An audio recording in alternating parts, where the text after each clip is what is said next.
This is the iPhone 12 mini, and I bought this just a few months ago from eBay for like $100 or something, and it was so cheap because of this. 76% battery health. So how does a 12 mini with such a low battery health hold up today? Well, stay tuned to find out, but spoiler alert, not too well. First up, let's talk about the design, and before we do that, let me just take off the case so you can see this beautiful green color. And guys, this is what makes the iPhone 12 mini so great and beloved by so many people: the form factor. Honestly, this is my favorite ever form factor in an iPhone. It's so easy to use, it fits in your hand just perfectly, it's small, I don't know, I just love this form factor, and I'm pretty sure that many of you love this form factor as well. I also have an iPhone 13 mini over here, and as you can tell, these have the same exact form factor, but there are some differences between these two devices. And I've actually been using the iPhone 13 mini for the past couple of years, and I'll be doing a separate video where I compare the iPhone 12 mini to the 13 minis. So if you're wondering which one of these you should pick up today, well, make sure you're subscribed for that video, as 98% of people watching my videos aren't even subscribed. So let's try to fix that. I have also ordered a brand new genuine battery off of Apple's self-service repair website for like 89 bucks, and you get like $42 back for the old one, so the total price becomes less than 50 bucks. And honestly, for a genuine part, I think that's more than fair. And once I install the new battery, I'll do the comparison to the 13 mini, you know, so it's fair and square. Okay, that's fine, but what else made the iPhone 13 mini so good? Well, the display. This was actually the cheapest iPhone to ever come with an OLED display, because it started at only $699. And seriously, this display is absolutely fantastic. It's 5.4 inches in diagonal, the colors are amazing, of course, being OLED, and I genuinely have no complaints. Yeah, I know it's only 60 Hz, but come on, it's fine. The only complaint that I have, perhaps, is the size of the notch. Because this was before Apple started making the notch smaller, and the OG notch looks huge on this small display. You barely have any space for your icons like the battery, the Wi-Fi, and you know, airplane mode or your signal. There's barely any space for those up there, and it looks a bit funny. And this was also the first ever iPhone to offer this squared off design, and it moved from that you know, rounded design that we had with the iPhone 10 and iPhone 11. And yeah, the squared off design makes it look very modern, even today. And this was also the first ever iPhone to introduce MagSafe, an entire ecosystem of accessories that we use today without even thinking about it. And I mean, we just take MagSafe for granted nowadays, but yeah, it all started here. And I do have a few of these MagSafe accessories, such as this iPhone MagSafe Wallet, which just attaches on the back. And of course it fits perfectly. It looks a bit goofy, but I'll be honest, I've never used this wallet. It's nice, but yeah, it's not for me. But one accessory that I use every single day is this genuine MagSafe battery pack that I've had since the iPhone 12 series came out like 5 years ago. And yes, I've been using this a lot with the iPhone 12 mini because the battery life is terrible, as you might expect. You also get this nice animation. You also get the battery percentage over here, so you can tell the MagSafe battery pack is at 100%. But yeah, this saved my life so many times, it's not even funny. Oh, and here's your fun fact of the day. So if you have an iPhone Air MagSafe battery pack, so the one designed for the iPhone Air, well, you'll actually be surprised to hear that it kind of fits the iPhone 12 mini. I mean, okay, it looks completely ridiculous. It covers up the ultra-wide camera, but it works, and it should show up here, I think. Yeah, there it goes, iPhone Air MagSafe battery pack. Yeah, it works. Sure, it covers your ultra-wide camera and it looks goofy, but it works. And as for other accessories, well, I have this leather case. Well, sorry, the leather sleeve. And I'm pretty sure that many of you didn't even know about this accessory.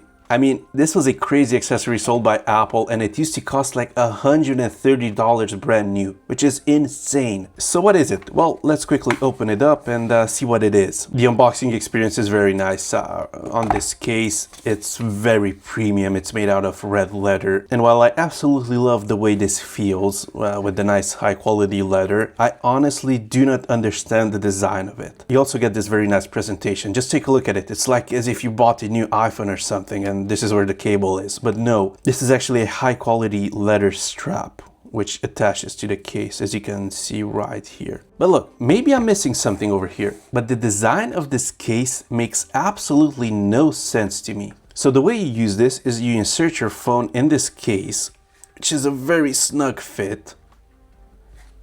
There you go, it detects it, it turns red, and it shows you the time. As I said, it's also very snug, and it also attaches to the back using magnets, well, MagSafe. So this is not gonna fall out under any circumstance. But the thing is, do you see the issue with this? I cannot use the phone while it's in the case. I can't even answer a phone call. There's no, tap to answer here, even though it has a cutout for the speaker, which makes literally no sense. You cannot use it. Even the camera is covered up, so I don't know. So if I'm getting a phone call or if I have to use the phone, I have to take the phone out, which is quite a struggle because, as I said, it's snug. And since you're pulling so hard, guess what? It can just fly out and hit the ground. With no case, because you just took it out of your case. So yeah, the design of this is rubbish in my opinion. Just imagine paying $130 for this. That would be crazy. I actually bought this off of eBay for like $5, brand new, sealed. Can you imagine no one bought these? Yeah. Okay, sorry about the rant. Let's go back to the iPhone 12 mini. Let's talk about the elephant in the room, and that's the battery life. And the thing is, an iPhone 12 mini with a 100% battery health already has subpar battery life. Now imagine this guy with 76%. It's terrible. There's no two ways around it. It lasts for like 2 hours of screen on time, which in 2026 is, yeah, ridiculous. The iPhone 13 mini that I have over here, which obviously has a brand new battery, lasts for like, I don't know, 5 to 6 hours of screen on time, which is much better than this. I know comparing a very old battery with a brand new one isn't fair, but as I said, I'll change the battery on this one, then we'll compare the two. So what else we have here? Let's talk about the cameras. And these cameras are actually surprisingly good. Like, they're nothing to write home about, but the detail is good. It took the photo quite quickly. These are good cameras. The ultra-wide camera is indeed a bit soft and not very detailed. But hey, at least it has an ultra-wide camera, right? The speakers are also very good on this iPhone. I mean, surprisingly good for the size of it. And the best part about this iPhone is that it is getting iOS 27 officially. Even the iPhone 11 is getting iOS 27, so honestly, well done to Apple for that. By the way, I will be doing a video on the iPhone 11 very soon, so again, make sure you're subscribed. But until then, let's see how this works on iOS 26. So if you go into settings, yeah, it's quick. If we go to, I don't know, TikTok, this should take 1 or 2 seconds, but it will load up. Yeah, it loaded up. If we go to, I don't know, let's go to stocks. Okay, it takes a second or so, but it's there. Let's open up Safari. Now I had fast.com open. Yeah, there's my Wi-Fi speeds. Let's go to apple.com. And yeah, I mean, it's fine. It's usable. iMessage works, Instagram works, WhatsApp works, Facebook, whatever you guys use today, everything works. Let's try ChatGPT.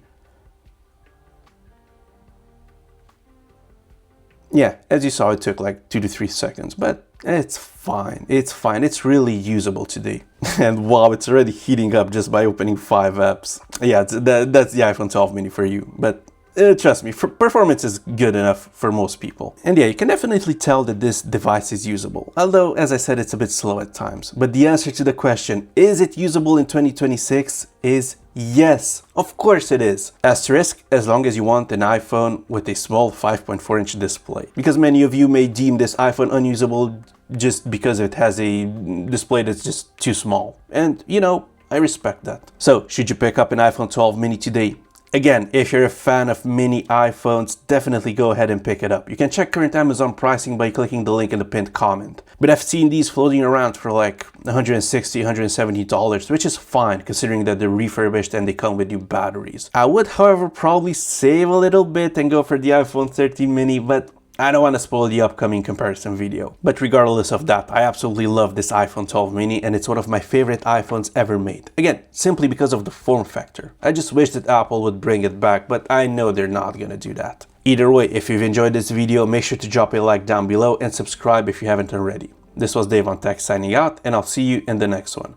Cheers!